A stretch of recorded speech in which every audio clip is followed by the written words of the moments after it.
Ó, o Harry tá escutando os cachorros latindo aí. É a minha. Ai, melhor tirar essa. Tá latindo aqui. É que tem gente na rua, ela lá. Já tá indo dormir. Benção, gente. Vamos lá. Começa. Vê aqui. Quantos para cá? 4. Ele vos deu vida, estando vós mortos nos vossos delitos e pecados, nos quais andastes outrora, segundo o curso deste mundo, segundo o príncipe da potestade do ar, do espírito que agora atua nos filhos da desobediência, entre os quais também todos nós andamos outrora, segundo as inclinações da nossa carne, fazendo a vontade da carne e dos pensamentos, e éramos, por natureza, filhos da ira, também os demais. Mas Deus, sendo rico em misericórdia, por causa do grande amor que nos amou, e estando nós mortos em nossos delitos, nos deu vida, juntamente com Cristo, pela graça sois salvos. E juntamente com Ele nos ressuscitou, e nos fez assentar nos lugares celestiais em Cristo Jesus, para mostrar nos séculos vindouros a suprema riqueza da sua graça, em bondade para conosco, em Cristo Jesus. Porque pela graça sois salvos, mediante a fé, e isto não vem de vós, é dom de Deus. Não de obras, para que ninguém se glorie, pois somos feitura dele, criados em Cristo Jesus para as boas obras, as quais Deus de antemão preparou para que andássemos nelas. Portanto, lembrai-vos de que outrora vós, gentios na carne, chamados incircuncisão por aqueles que se intitulam circuncisos na carne, por mãos humanas, naquele tempo estáveis sem Cristo, separados da comunidade de Israel e estranhos às alianças da promessa, não tendo esperança e sem Deus no mundo. Mas agora, em Cristo Jesus, vós que antes estáveis longe, fostes aproximados pelo sangue de Cristo, porque Ele é a vossa paz, a qual de ambos fez um, e tendo derribado a parede da separação que estava no meio a inimizade, aboliu na sua carne a lei dos mandamentos na forma de ordenanças, para que dois dos criasse em si mesmo em um novo homem, fazendo a paz, reconciliando-se ambos em um só corpo com Deus por intermédio da cruz, destruindo por ela a inimizade. Isso, até aqui, né?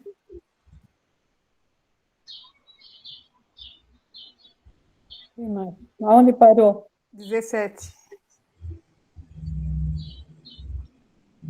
Porque por ele ambos temos acesso ao Pai em um Espírito. Assim já não sois estrangeiros e peregrinos, mas concidadão do sangue dos santos e sois da família de Deus, edificados sobre o fundamento dos apóstolos e profetas, sendo ele mesmo, Cristo Jesus, a pedra angular, no qual todo edifício bem ajustado cresce para santuário dedicado ao Senhor, no qual também vós juntamente estáis sendo edificados para a habitação de Deus no Espírito.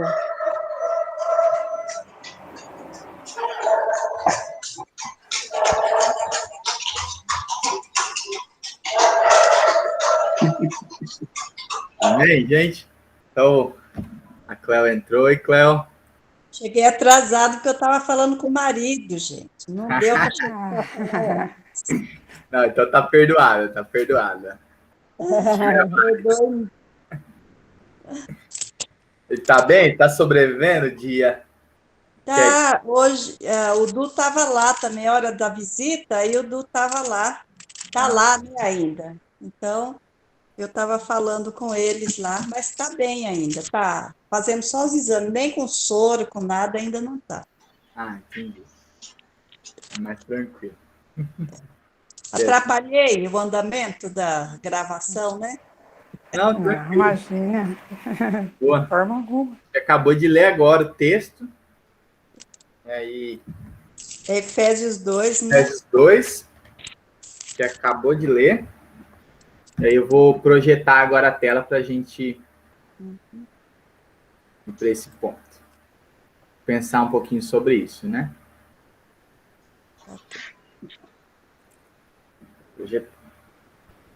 Então, como eu tinha dito, né, semana passada, sobre esse livro em si, ele é muito importante para a igreja cristã daquela época. Muitos dos teólogos, historiadores vão dizer que ela é, esse texto particularmente, como se fosse o evangelho para a igreja, né? Então é a carta mais áurea, a mais alta de profundidade para a igreja. Ela não trata especificamente de um problema, né? A gente não vê uma crise, como é da tendência dos outros textos. Paulo, sim, ele reforça as bases do evangelho, convida para que eles sejam profundos e tudo mais em algumas áreas, mas ele não tem aquela preocupação que, como a gente viu na carta dos Gálatas, nem mesmo como a gente viu na carta do Colossos, né, que é as questões da liberdade ou a questão do gnosticismo, ele não tem essa preocupação nessa carta em si. Então, essa carta ela é uma carta diferente das outras por conta disso, né? Ela é uma carta diferente das outras porque ela é uma carta para crescimento, é uma carta que ele começa a trabalhar algumas coisas que são profundas para a igreja. Então, ele não tem essa tendência, a gente não vê nessa carta nenhum ambiente onde ele começa a trabalhar com essa ênfase, né, de ter tratar de algum problema, né?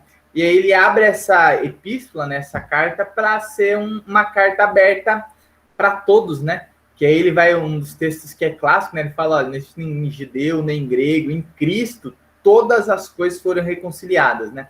E aí ele usa uma linguagem para dar ênfase que em Cristo tudo está sendo reconciliado, que ele gosta muito desse termo. A gente viu no primeiro capítulo sobre isso.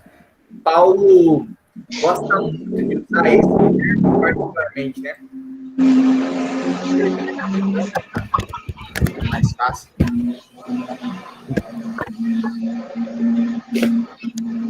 Paulo, ele gosta muito de usar esse conteúdo, né? De que nós estamos sendo reconciliados. Essa linguagem para Paulo é uma linguagem importante, né? E ele reforça isso demais. Ele reforça isso muito. E aí é o texto de Romanos 8,19 que ele vai dizer, olha, a ardente expectativa da criação, né? A criação, tudo aquilo que foi criado, espera pela manifestação dos filhos maduros de Deus, né? Porque a criação foi entregue à sua própria corrupção e a criação anseia para que ela seja libertada, né? Por meio dos filhos de Deus. Então, essa é a ênfase que Paulo usa muito nessa carta, né? Ele usa muito essa linguagem de que nós somos regenerados por Deus e que nós, regenerados por Deus, temos uma vocação. Então, ele trabalha muito sobre o tema da vocação da igreja. Vocação da igreja é algo importante para Paulo nesse ambiente dessa carta que ele está escrevendo. E aí ele vai começar a abrir isso para todas as pessoas, né? Ao abrir isso, ele deixa esse ensinamento, né, sobre pré-ordenação, a dispensação da plenitude dos tempos, o Santo Espírito da promessa, a importância dos profetas e dos apóstolos, a ideia de uma única igreja verdadeira e diversos ofícios, chamados, funções dentro de uma organização da igreja. Essa epístola também contém alguns ensinamentos mais sublimes encontrados nas escrituras com relação à família. É nesse tempo que a gente vai ver isso na parte do capítulo 5, Paulo... Deixa eu virar um pouquinho aqui, porque tá pegando bem o sol, né? Para vocês.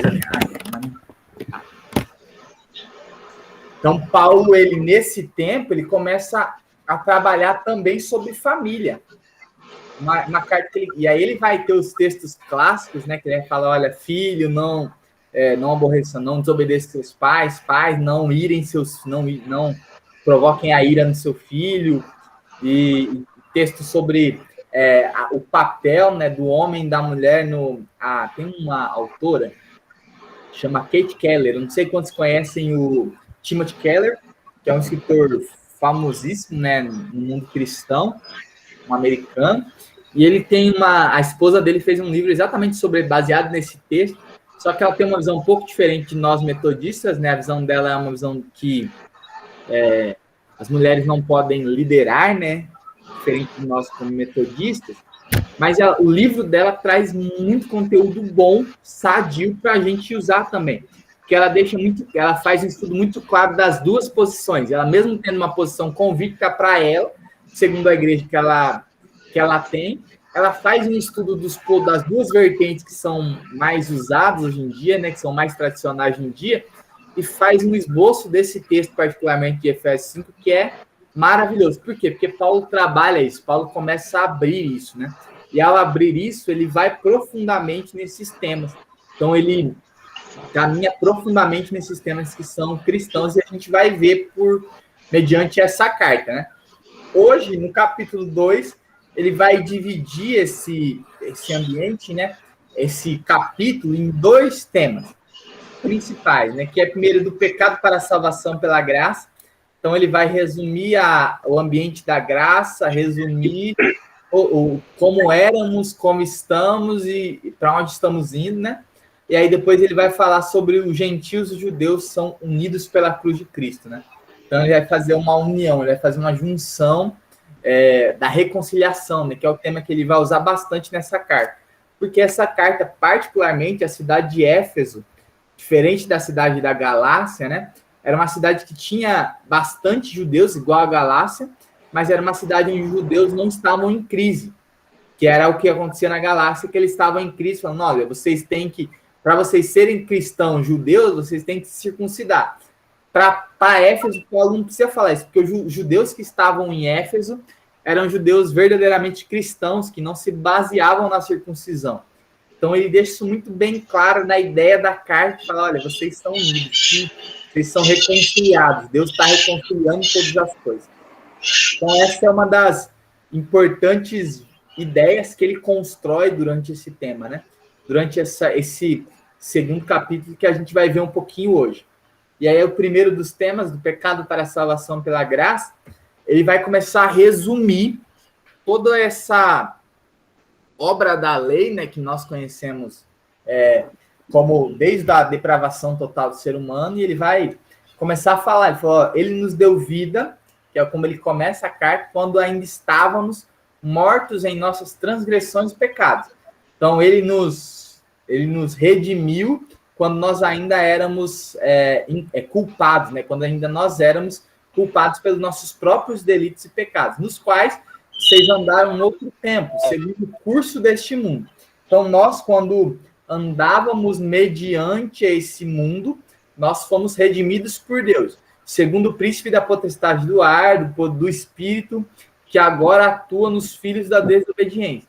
Entre eles, essa linguagem, né, uma linguagem metafórica, né, para falar sobre o diabo naquele tempo. Então, tanto que em algumas versões de Bíblia, em alguns outros textos, você vai ver falando dele de uma forma, dele de outra. A Rainha do Sul tem uma versão lá atrás, em Ezequiel usa bastante essa linguagem, mas é tudo para falar da mesma pessoa, né? E aí, quando começa a trabalhar, ele fala, entre eles também, nós todos andávamos no passado, segundo as inclinações da nossa própria carne, fazendo a vontade da carne e do pensamento. E éramos, por natureza, filhos da ira, como também os demais. Então, nós todos, e aí eu vou terminar de ler para depois resumir essa ideia que ele faz nesses primeiros 6 versículos. Mas Deus, sendo rico em misericórdia, por causa do seu grande amor que nos amou, estando nós mortos em nossas transgressões, nos deu vida. E aí ele continua encerrando esse ambiente da carta. Então, Paulo, ele resume a obra da lei nesses primeiros pontos. A obra da justificação também. Então, a obra da carne, nós como pecadores, nós por meio do pecado original, né, como Davi vai dizer, né, no Salmo ele diz, olha, em pecado eu fui concebido. E aí, quando Davi está falando sobre isso, ele está falando sobre o pecado original que habita em nós. Nós, como natureza, a partir de Adão, a nossa natureza foi corrompida. Então, nós tivemos a nossa natureza corrompida, todos que nasceram depois daquilo se tornaram corrompidos. Eu já tive muitas discussões sobre um tema que, biblicamente falando, é um dos temas mais simples, né, de se explicar, mas que muita gente tem crise, que é a questão das crianças, que muita gente acha que a criança não tem pecado. Que a criança, aí vai falar, não, mas a criança vai ser salva. Eu creio que a criança vai ser salva, mas não por ela não ter pecado.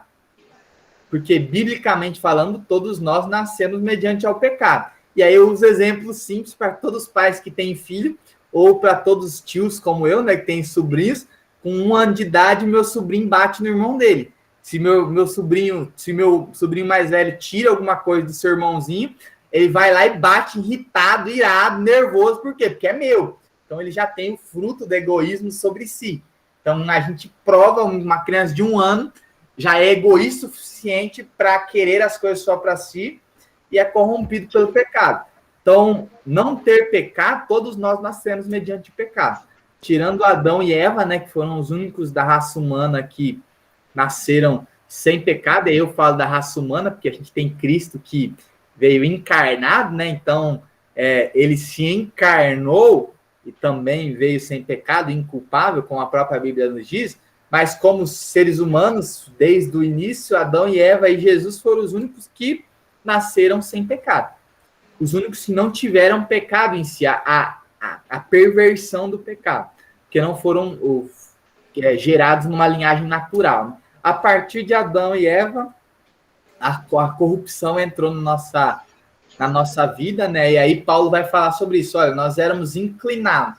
Então, o tema que a gente muitas vezes briga, a gente até conversou uma vez sobre isso, né, aqui na escola dominical, questão do livre-arbítrio, que é a grande crise do cristão de muito tempo. Por quê? Porque a gente quer ter liberdade para fazer algumas escolhas.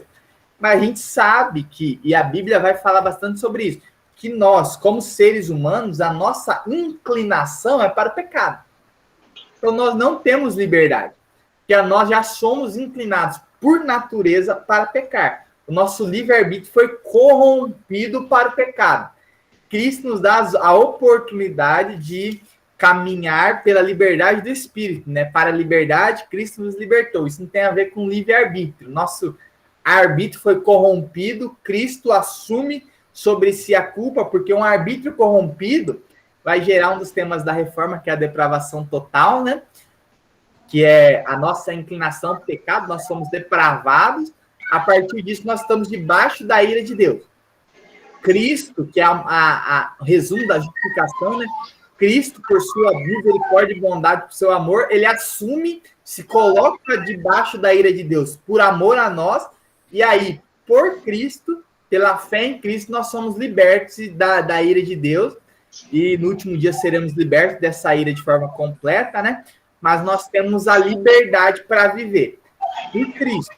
Sem Cristo, nós não temos livre-arbítrio, né? Não existe liberdade sem Cristo.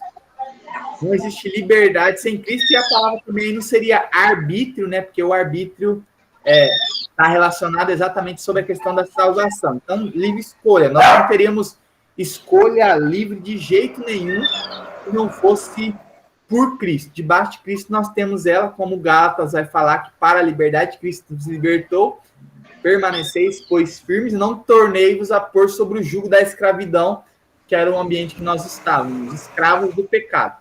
Então, nós fora de Cristo, nós somos escravos, dentro de Cristo, nós somos livres, não por nós, por Ele. Ele nos deu essa liberdade. E essa é a explicação da justificação. Cristo nos... Colossenses fala sobre isso, né? Ele nos transportou do império das trevas e nos colocou sobre o reino do Filho do seu amor, né? Então, ele nos tirou de lá e nos colocou aqui, né? Então, ele nos leva para esse ambiente por Cristo. Fora de Cristo, nós somos escravos, né? Fora de Cristo, nós continuaríamos escravos e pagaremos o preço dessa escravidão. Amém? Uma dúvida, consideração? Então, a respeito de criança, ainda domingo passado, sábado, a gente estava lá na CAT. Aí, não sei o que eu falei, e o Guara ainda falou assim, mas a gente nasce sem pecado. Eu falei, mas como nasce sem pecado? A gente carrega o pecado desde Adão. mas a criança não é salva? Eu falei, até a idade da inocência, mas aí a Kátia falou, hoje em dia, a criança, cada dia mais cedo a inocência está acabando. Porque... Você vê, mas se for ver, a criança já tem a maldade, a partir do momento que ela já entende um pouquinho, a maldade já está no coração dela mesmo, né? A maldade... eu uso o exemplo, né? O meu sobrinho é uma criança a gente olha assim para uma criança que está sendo amamentada. Se ela não recebe leite ou se não sai o leite, ela já começa a morder a mãe de raiva. Por quê? Porque ele quer o leite, ele quer que isso tem. Então, assim, a gente não pode falar que não tem maldade. E é exatamente um exemplo que uma vez me explicaram, e eu entendi de forma muito clara isso, quando se nós somos pais, e isso talvez explique muito bem, nós como pais, as responsabilidades, mesmo que a gente fale para o nosso filho alguma coisa para ele fazer, a responsabilidade, se alguma coisa der errado, né, se alguma coisa sair, é nossa. Por quê? Porque ele não tem maturidade para isso. Então tem essa questão do ter a liberdade para assumir responsabilidade, né? Então, Deus, ele coloca, as crianças são salvas exatamente por isso, por esse ambiente. Não porque elas não são inculpáveis, não porque elas não tenham pecados, mas porque ela não tem maturidade para assumir a consequência, né? Então, ela não tem maturidade, ela faz por... não sei se inocência é a palavra, né? Que inocência é uma palavra mais assim, alta, mais elevada, mas talvez por não ter a possibilidade de assumir a responsabilidade, né? Uma criança não tem como assumir a responsabilidade por algumas coisas, né? Ela se torna inculpável por isso. Então, ela é salva porque ela não tem essa maturidade, essa vigência para assumir a responsabilidade sobre a sua própria vida, né? Para assumir essa responsabilidade sobre os seus próprios atos. Eu então, acho que ela ainda não sabe distinguir entre o bem e o mal, não é isso? É esse ponto. Ou quase também assim de optar, né? É como se a criança faz parte da própria natureza dela a maldade. Faz parte da natureza. Ela nem pensa em ser má, ela é má. Ela não precisa pensar para fazer maldade. É mais instintivo. Então, age, né? É da natureza, como a Bíblia testificando que a Bíblia diz a respeito de que nascemos em pecado. Aí cabe aos pais, desde pequenos, né? Orientá-la, trazer o discernimento e orientá-la para não fazer aquilo. Ela discernir o que é certo e errado até uma idade em que ela vai optar, não, né? Aí ela vai ser responsável, né? Isso. Vai ser responsabilizada. Isso, é esse ambiente que a gente precisa entender, né? Que tem muita gente que já me perguntou isso, eu já entrei em diversas discussões, assim, de pessoas da igreja me perguntando, eu falei, gente, mas a Bíblia, assim, não é um assunto fácil, porque a gente briga porque a gente quer que a criança seja... Não, mas a criança não tem pecado, mas se você olhar para uma criança, gente, olha para ela, você já vai ver que ela é má em muitos aspectos, ela é egoísta em muitos aspectos, e o egoísmo é uma marca do pecado, né? É uma marca da vida em pecado, né? De alguém que foi marcada pelo pecado original. Amém? Uma consideração a mais? Tranquilo? E aí ele vai continuar, né? Mediante esse mesmo tema, ele diz, olha, Deus fez isso para nos mostrar nos tempos vindouros a suprema riqueza da sua graça, em bondade para conosco em Cristo Jesus. Porque pela graça vocês são salvos mediante a fé, e isso não vem de vós, é dom de Deus, não de obras para que ninguém se glorie, pois somos feituras dele, criados em Cristo Jesus para boas obras, as quais Deus de antemão preparou para que nelas andássemos. Então, Paulo vai falar sobre Deus nos ter nos preparado para que nós andássemos em boas obras, né, desde do início dos tempos. E aí ele vai resumir também a doutrina da graça, né? Ele fala sobre justificação e agora ele fala especificamente sobre a graça. Então, nós somos salvos não por nós, então nada que possamos fazer vai nos salvar, nenhuma boa obra. Nós somos salvos por bondade e misericórdia de Deus, que é igual a graça por meio da fé. Então, a graça é o favor imerecido sobre nós, que por meio da fé nós alcançamos, e aí nós temos a capacidade, por meio da graça, é gerado em nós justificação, então nós somos redimidos pela graça e boas obras, né? E também, por ser redimido, nós temos as boas obras. Não para ser redimido, mas porque temos Espírito em nós, nós somos capacitados para viver e desfrutar das boas obras de Deus. Então, esse é o grande ponto da reforma protestante de diversos ambientes, né? Jesus ele vai ser enfático quando ele vai dizer sobre a obra da fé, né? Sobre a importância da fé. João 3,16, para mim, é um dos textos áureos sobre isso, né? Que Jesus ele vai dizer, olha, assim como foi a serpente levantada no deserto, assim acontece nesse tempo, que todo aquele que olhar para o Filho de Deus que vai ser levantado e crer nele será salvo. E aí ele fala, porque Deus ama o mundo de tal maneira, que deu seu Filho unigênito para todo aquele que nele crê, um texto que nós conhecemos, e no 17, 18, 19, ele vai falar, olha, porque eu não vim para julgar o mundo, porque o mundo por si só já está julgado, o mundo já está condenado por si só, eu vim para salvar o mundo, e a salvação é esta, que creem no Filho que Deus enviou. Então, se nós crermos em Deus, nós seremos salvos por meio dessa graça que é imerecida a nós, mas que alcançamos pela graça de Deus, né? Por bondade e misericórdia de Deus, ela é renovada em nós. E aí o texto a Bíblia de John Wesley traz algo muito interessante sobre a graça preveniente. Ele diz assim, a graça preveniente, né? Ele diz, preveniente, que vem do latim a saber, e que significa antes, cujo significado é vir. Wesley também usava a expressão preventiva, como intercambiável para o modus operandi da graça de Deus para o clérigo anglicano. Este aspecto da graça representava a solução para a inabilidade espiritual humana, fruto da condição de total depravação. Por isso, preveniente, pois a iniciativa da livre oferta da salvação é divina e não humana, ao contrário do que muitas outras pessoas pensavam na época, né? Então, a graça ela é preventiva, né? Ela se alcança a nós por quê? Porque ela é liberada a nós por aspecto divino, não porque nós somos bons, mas pela misericórdia e pela bondade de Deus. Esse talvez seja o maior resumo. Nós não somos salvos porque queremos. Vai ter alguns textos bíblicos, né? Até alguns filósofos, teólogos atuais que vão dizer assim que se o ser humano tivesse a opção de inventar Deus, ele optaria por isso, porque a simples existência de Deus contraria o nosso egoísmo humano, né? O simples fato de sabermos que Deus existe coloca oposição, porque ao mesmo tempo que Deus é salvação, ele também é condenação, né?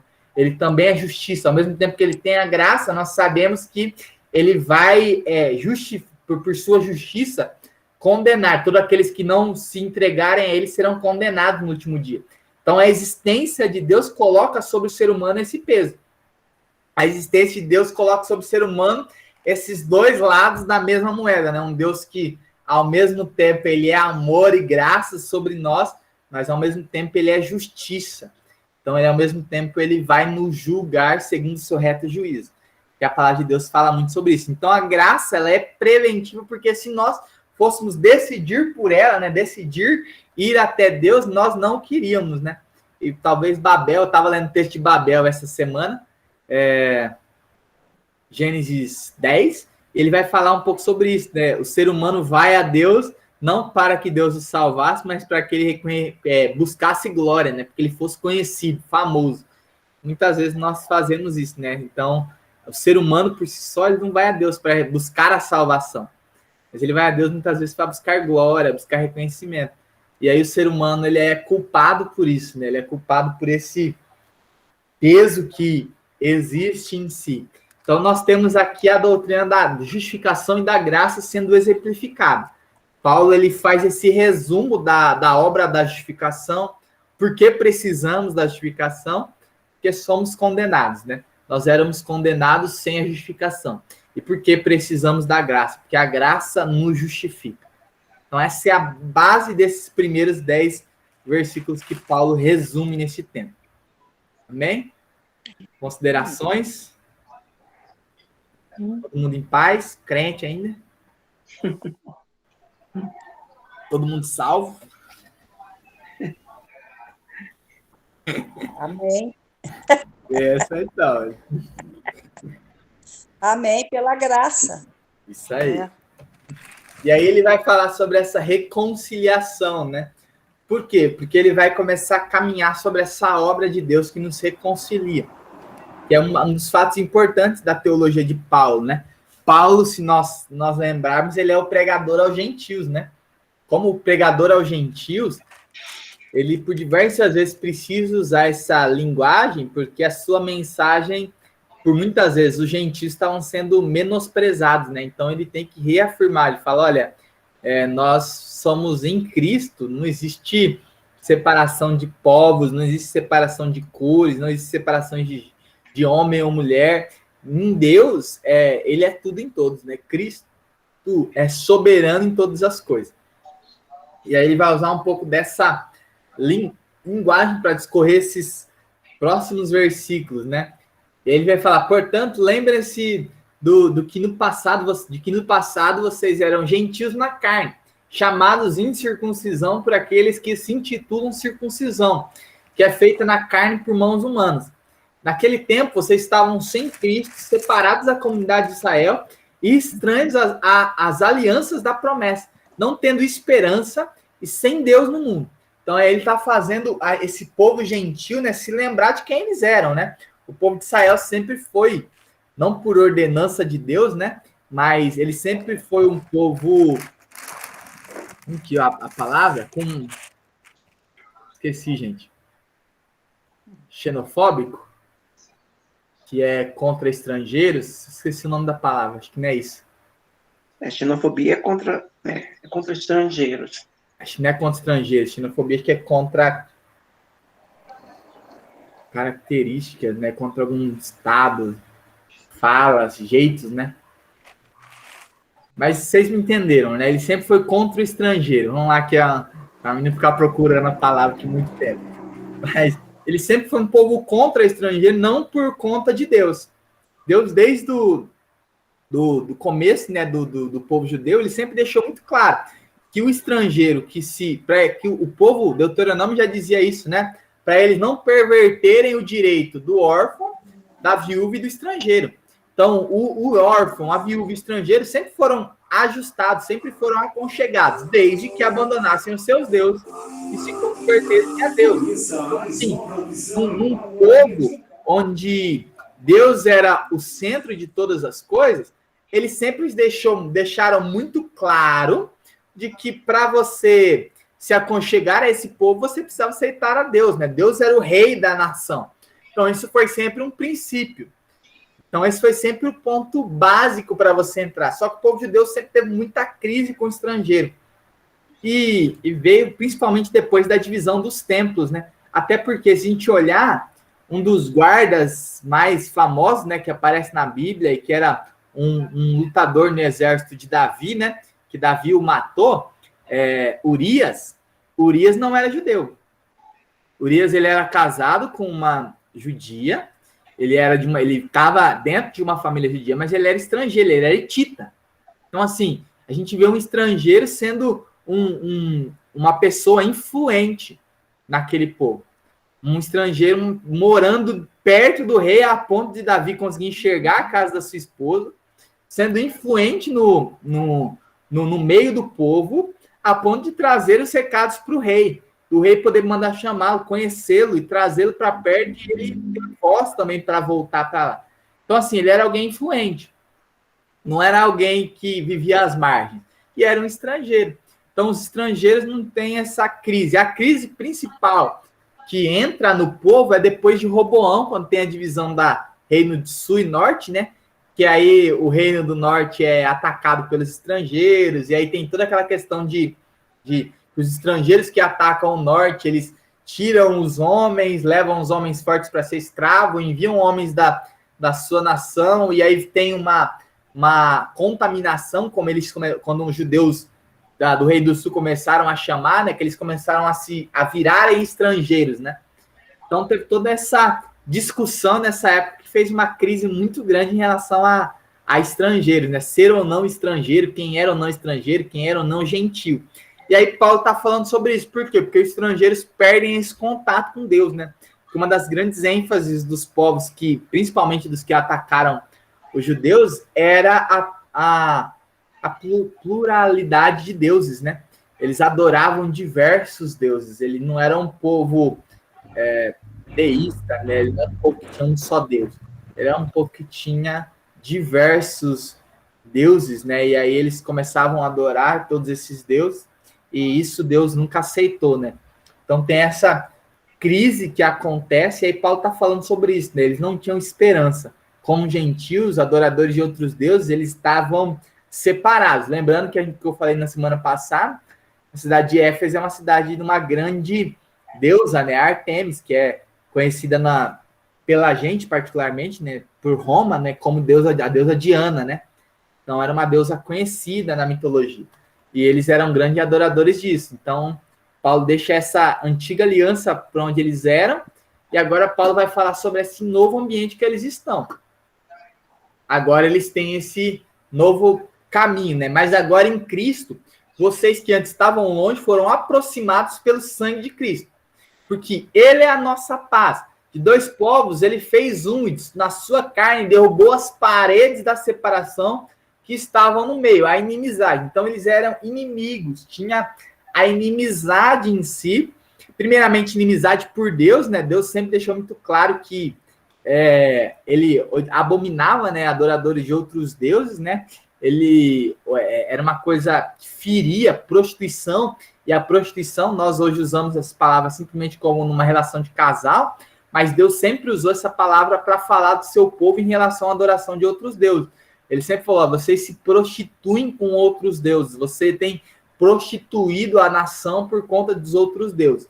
Então isso gerava uma inimizade entre Deus e o ser humano. Então os gentios eram inimigos de Deus. Eles eram separados por conta da sua própria inimizade, né? Eles eram inimigos de Deus por isso. E aí a gente olha bem para isso, né? Para essa ênfase que esses versículos vêm trazer. Nós estávamos como desgarrados, né? Distantes do Pai. E agora pelo sangue nós somos aconchegados. E aí dá um parênteses, né? Para corrigir uma heresia que é uma heresia atual, mas a Bíblia não corrobora com isso, né? Aquela frase que todos nós já ouvimos alguma vez na vida, que Deus odeia o pecado, mas ama o pecador. Essa é uma das maiores heresias bíblicas do nosso mundo atual. Por quê? Porque Deus, na própria Bíblia, diz que quando nós estamos em pecado, nós somos inimigos de Deus. Nós somos separados. E aí, Provérbios 3:32 diz que Deus vai dizer de forma muito clara que aqueles que maquinam mal, ou aqueles que vivem em pecado, são abomináveis aos seus olhos, ou são seus inimigos.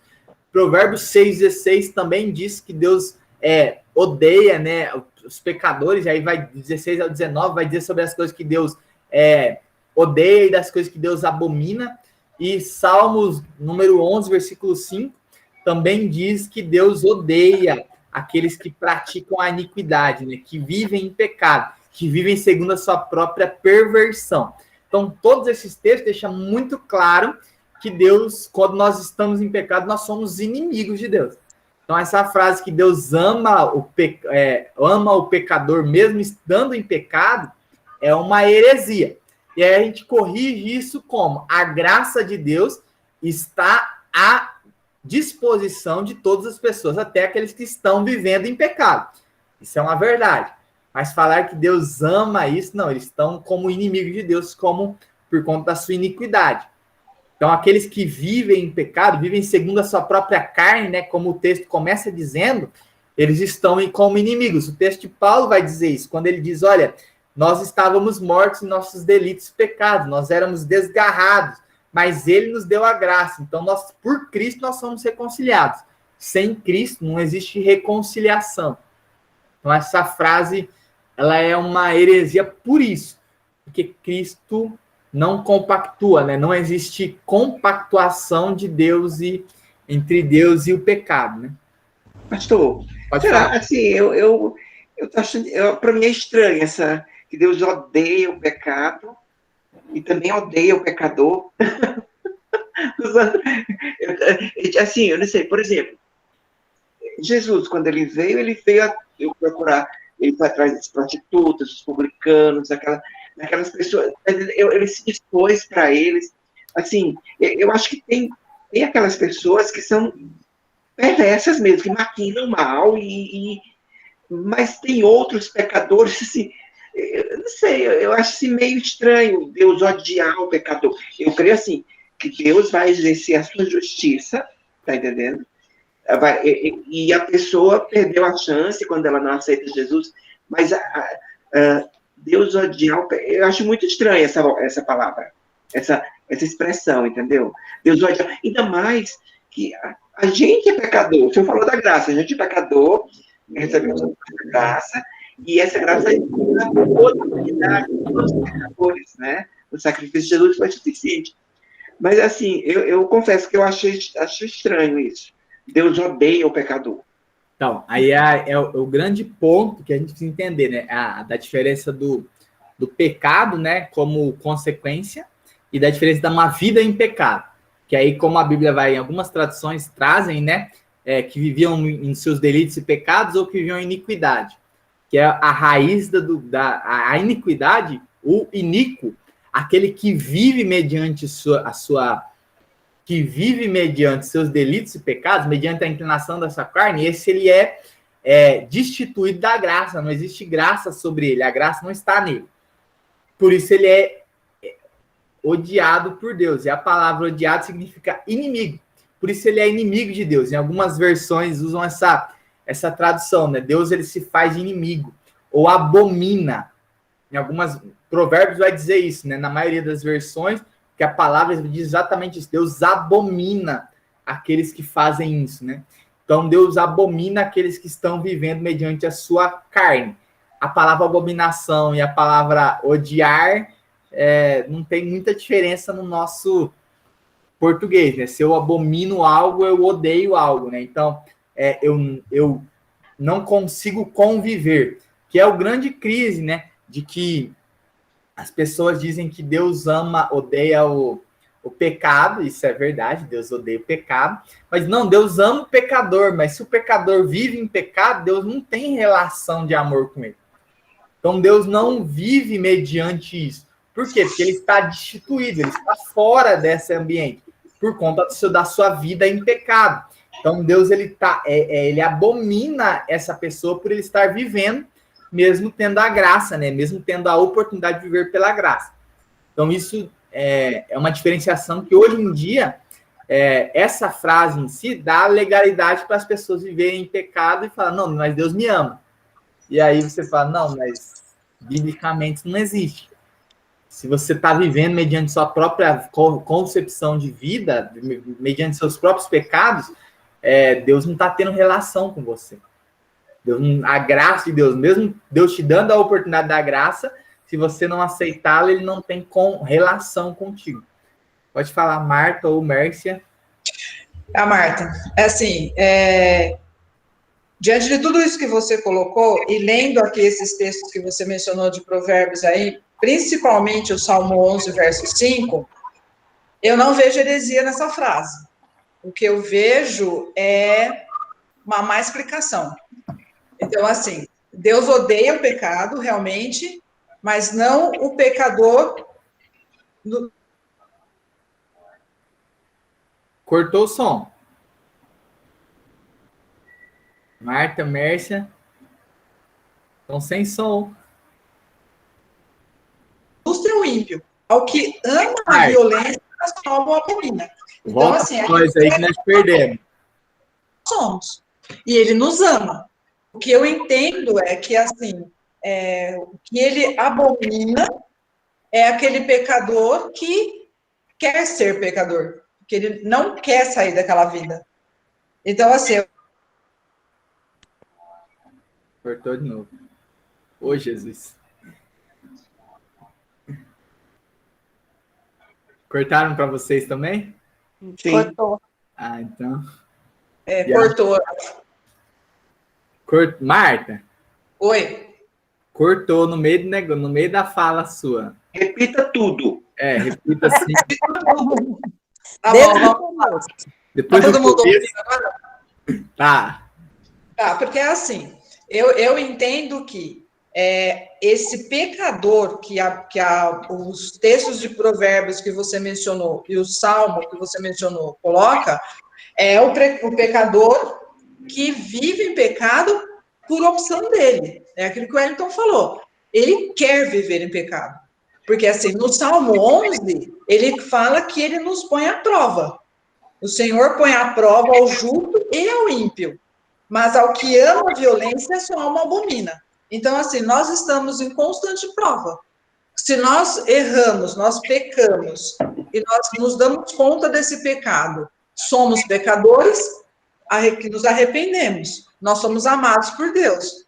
O que eu entendo é que esse pecador, que aí fala que ele odeia o pecado, mas não o pecador, existem dois tipos de pecadores.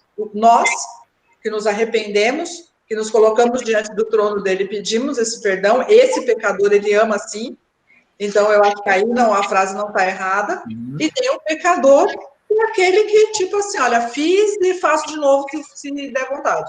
Entendeu? Então, é aquele pecador que vive no pecado. Sim. Então, eu acho que eu não colocaria assim de uma forma tão pesada como você colocou, de trazer essa frase como uma heresia. Eu acho que o problema dessa frase ela é muito simplificada, mal explicada. Entendeu? Que é por isso que eu... Existe realmente o pecador que Deus não ama, mas é aquele pecador que gosta de ser pecador. Por O cara isso que faz e repete, Eu acho que o problema e você está falando de Deus para ele está rindo da tua cara e continua vivendo em pecado. Esse Deus abomina, que é o que eu entendi desses 3 textos aí que eu fui ler, que você colocou. Mas como o Wellington colocou, pecador nós também somos, a gente também pisa na bola. Então, se a gente for levar ferro e fogo, Deus não ama ninguém. Eu vejo aqui o problema, segundo a Marta falou, eu acho que é assim, o problema dessa frase é o mau uso que se faz dela. Sim. Se traz, né, é o mau uso, né? Porque a gente pode entender, biblicamente, né, que Deus ama o pecador, mas essa frase, as pessoas liberalistas e universalistas usam, Deus é bom, né? Então, você faz o que você quiser, mas Deus... Né? Essa abertura exagerada com que se usa a frase, esse que é o problema. Por isso que eu coloquei como...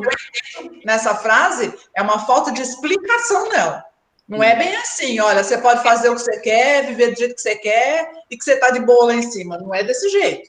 Né? Então, eu acho que a frase ela é muito simplista para um tema tão grande que é o pecado e o amor de Deus. São duas coisas muito grandes para uma frase muito simplificada. Faltou colocar assim, ó. Deus odeia o pecado, mas não o pecador. Por isso se arrependa, senão você vai para o inferno. Mas não, o pecador se arrepende, ponto. Completa esse pecado, especifica qual o pecador que ele ama.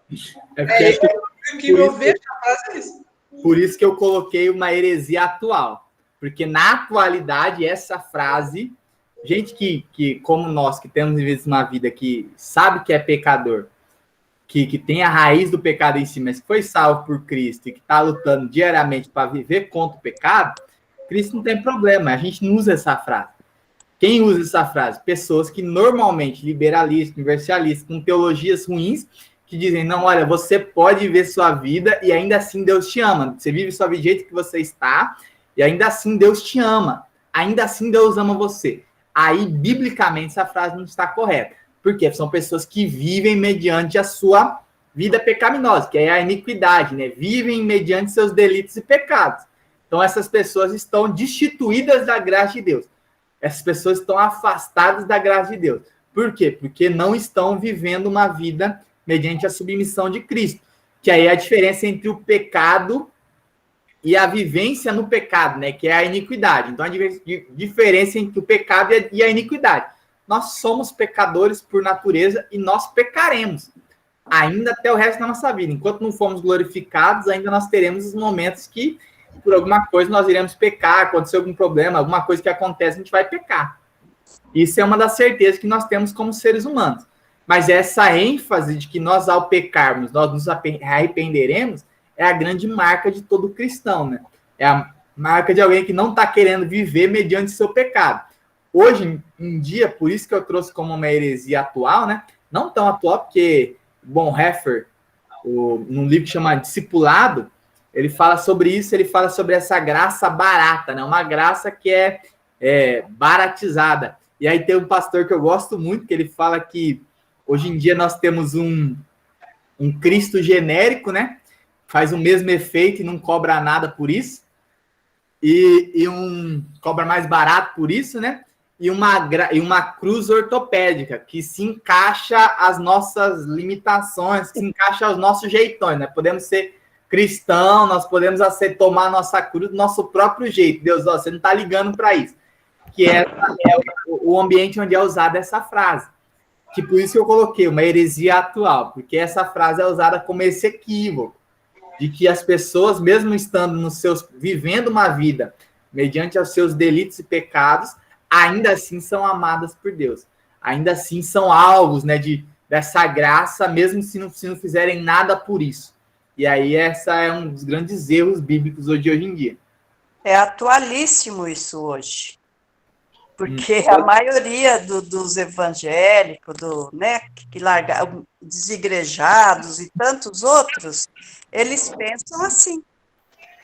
A graça de Deus, e Deus me ama, e, né, do jeito que eu sou, só que eles não vê lá que venha como está, só que muda, né? A cruz de isopor é mais vendida hoje em dia. Não pesa nada. É isso mesmo, Érico. Então, essa ênfase da frase, por isso que eu coloquei, né? Essa heresia atual que a gente tem hoje na nossa geração, né? Entenderam? Tudo certo? Tudo certo. Paz? Porque, se ele odiasse o pecador, eu não seria salva. Exato, é esse ambiente.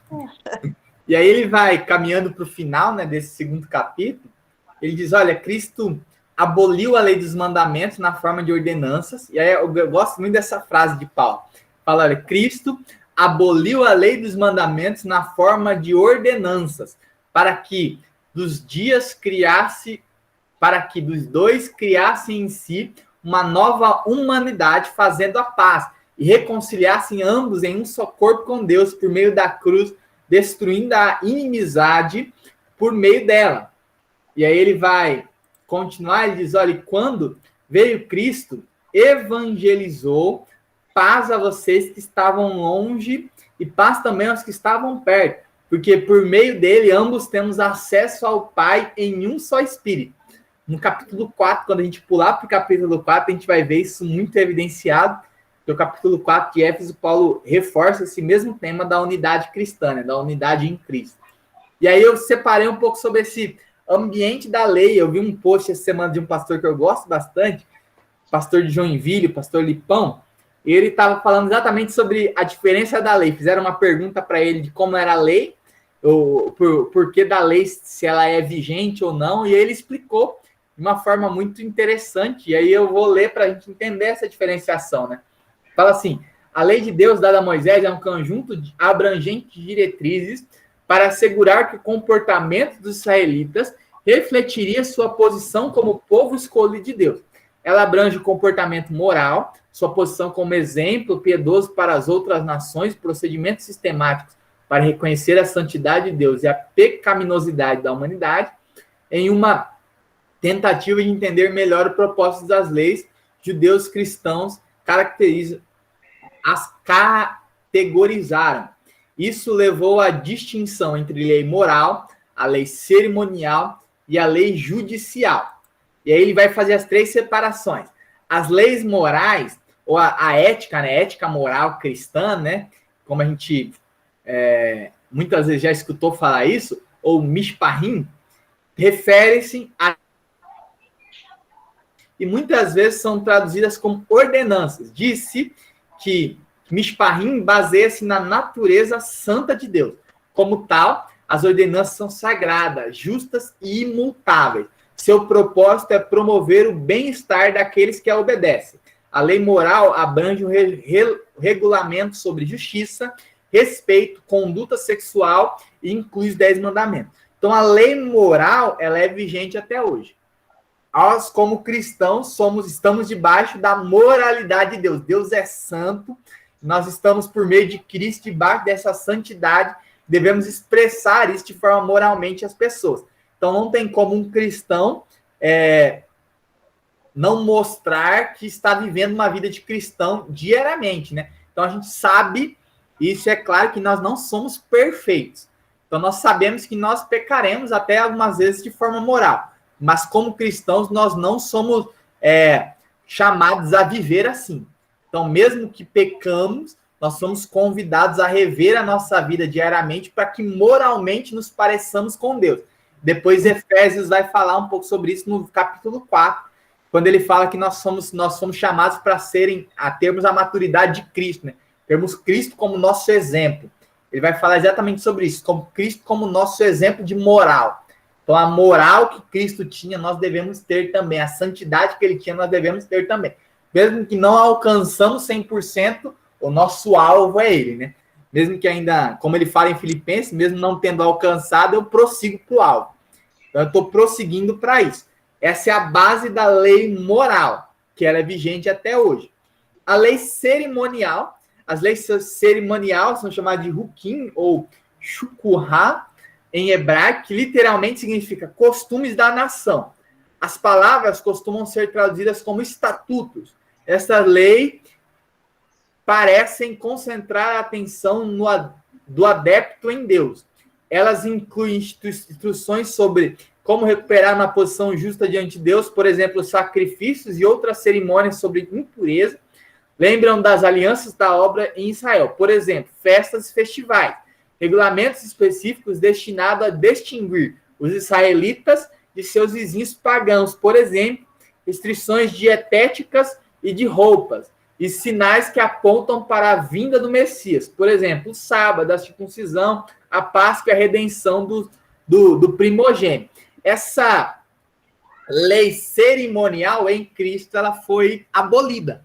Em Cristo, nós já temos livre acesso em Deus. Então, todo o ambiente de buscarmos redenção, antigamente eles buscavam redenção como? Eles precisavam matar o animal. Ao matarem o animal, o animal que era um animal puro, que nunca tinha sido utilizado para outra coisa, ele era morto, sacrificado a Deus, e Deus derramava favor sobre eles. Então, esse era um ambiente cerimonial para purificação. Mesma coisa as festas faziam esse papel de apontar, ou sábado, a circuncisão, a Páscoa, apontavam para Cristo, né? Apontavam para o ambiente da redenção. Em Cristo, a lei cerimonial também foi abolida. Então, hoje, vigentemente, temos a lei moral e a cerimonial abolida. E a lei civil, a Confissão de Westminster, né, acrescenta que a categoria de direito civil judicial, essas leis foram especificamente dadas para a cultura e lugar dos israelitas e abrangem toda a lei moral, exceto os 10 mandamentos. Então, a lei civil, né, que existia naquele tempo, ela foi abolida naquele tempo, porque nós hoje não vivemos mediante aquele tempo. Nem mesmo os israelitas vivem mediante a sua lei civil antiga. Nós não vivemos porque nós somos brasileiros. A lei civil muda conforme o seu povo e nós somos obrigados por Cristo a seguir a lei civil. Então, um cristão não pode desobedecer a sua lei civil. Então, um cristão, ele vive em pecado quando ele desobedece uma lei civil, porque lei civil é a lei da sua nação e nós somos chamados a obedecer às nossas autoridades. Então, esses mandamentos, a lei civil atua, nós estamos vivendo sobre ela, mas ela é diferente do antigamente, mas nós vivemos mediante a que nós temos hoje. A lei cerimonial foi abolida em Cristo, e a lei moral, essa é eterna e aponta sempre para a nossa moralidade parecida com Cristo, né? Essa nós devemos sempre viver de formas parecidas. Amém? E aí, essa diferença que ele vai falar naquele texto, eu fiz questão de parar e de mostrar esses 3 pontos, porque mais para frente Paulo vai falar um pouco sobre isso, né? Principalmente sobre a moralidade que nós devemos ter como cristãos. E aí ele vai encerrar esse tema, e ele fala, olha, assim, vocês não são mais estrangeiros ou peregrinos, mas cidadãos dos santos e membros da família de Deus. Então, nós somos família de Deus. Lembra que na semana passada, quando eu fui falar sobre o texto Eu disse que nós, como cristãos, somos uma família para o pai, uma esposa para o filho e um templo para o Espírito, né? Uma casa para o Espírito. Essa é a base de Efésios. E aí a gente vai ver esses temas sendo apontados mediante o texto de Efésios, né? E ele diz aqui, olha, nós somos uma família, nós somos famílias de Deus, membros da sua família, edificados sobre o fundamento dos apóstolos e profetas, sendo ele mesmo, Cristo Jesus, a pedra angular. E aí Paulo vai explicar o texto, Pedro também explica aquele texto, que é o texto que muitos católicos, né, acreditam que Pedro é a pedra angular, a pedra de esquina, e aí o próprio Pedro conserta isso e fala, não, olha, Cristo é a pedra angular, mediante tudo é edificado, construído. O próprio Pedro conserta esse ambiente, né, quando os textos dizem sobre que ele seria, Pedro, sobre essa palavra, né, edificaremos a sua igreja, o texto não dá a entender sobre Pedro, mas sobre a afirmação de que Cristo era o Filho do Deus vivo, né? Tu és o Cristo, Filho do Deus vivo. E aí Jesus, ele afirma isso, ó, sobre essa palavra edificaremos a sua igreja. Não sobre você, mas sobre essa afirmação. Então, o próprio Pedro depois conserta esse equívoco que aconteceu durante alguns tempos. E aí ele diz, olha, nele, todo edifício bem ajustado cresce como um santuário dedicado ao Senhor. Nele também vocês estão sendo edificados junto com os outros para serem morada de Deus no Espírito. Então aqui em 4 versículos ele fala sobre os 2 temas, né? Sobre sermos família de Deus e sobre sermos uma morada para o Espírito. Então ele resume todo esse ambiente e depois ele vai começar a desfrutar um pouquinho mais. No capítulo 4 ele vai falar muito sobre esse tema da unidade cristã, sobre esse tema de sermos unidos. E ele começa o texto falando sobre isso, sobre esforçando-nos para sermos sempre unidos. Ele vai falar bastante sobre essa ênfase da unidade cristã que é necessária.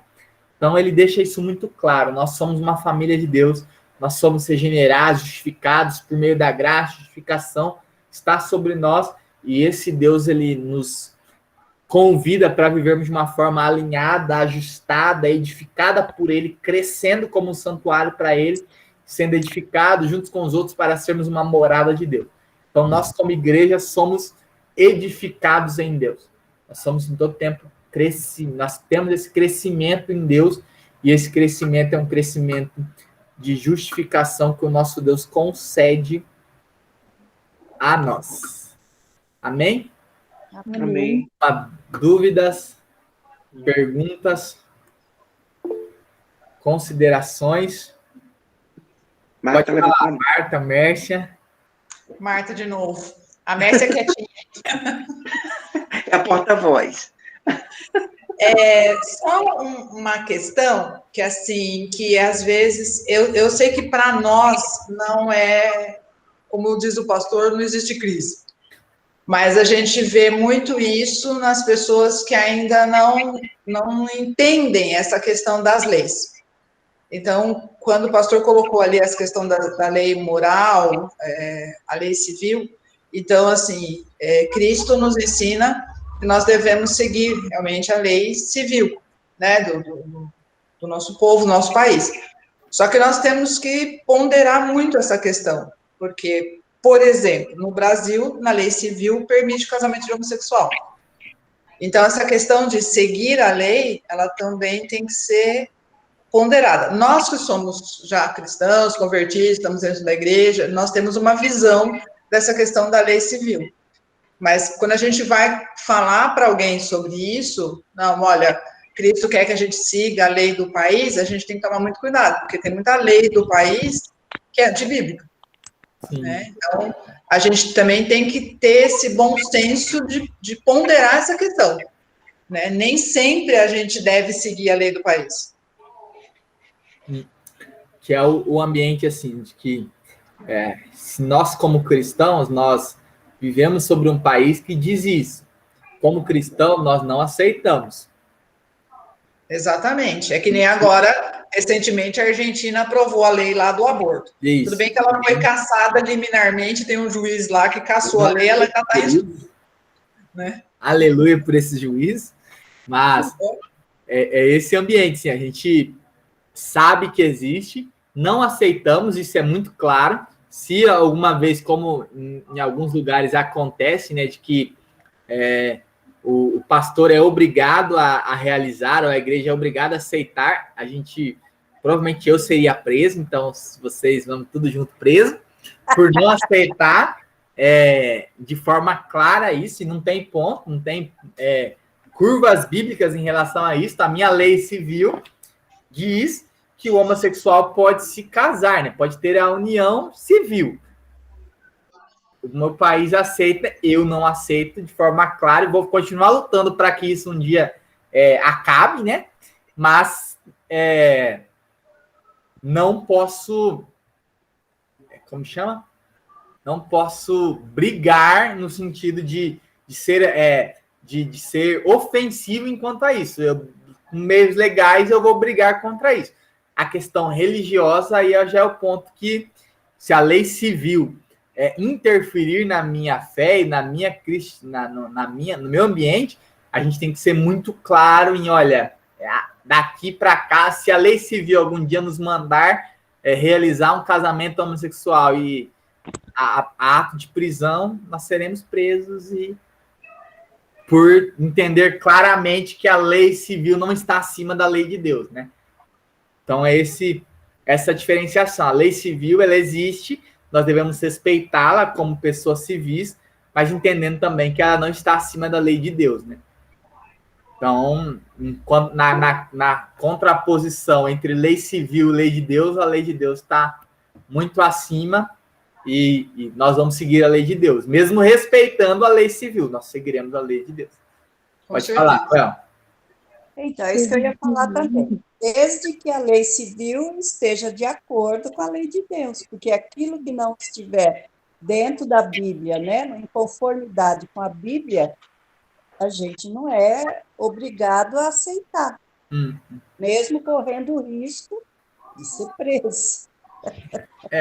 Se a gente tiver que ser perseguido, preso, por isso, como Paulo diria, né? Perplexos, mas não abatidos, perseguidos, mas não cansados. Então a gente vai ser aí perseguidos, batidos, vamos viver aí, mas isso tem que ser muito claro, assim, né? É que nem essa questão do aborto, que tem muito se discutido, né? A questão do aborto, a gente viu a Argentina aprovando essa lei, e a gente tem que ser muito enfático nisso. Isso não é a lei de Deus diz de forma muito clara que isso não é permitido. Então a gente não vai aceitar. Então a gente tem que ser muito enfático nisso, nesse ambiente que nós não aceitamos o aborto. Nós somos estritamente contra. Então, isso precisa estar claro, mas também a gente precisa entender que nesse jogo, a lei de Deus ela é maior. Então, e a lei de Deus não está em crise, né? A lei de Deus não está em jogo nesse ponto. Amém.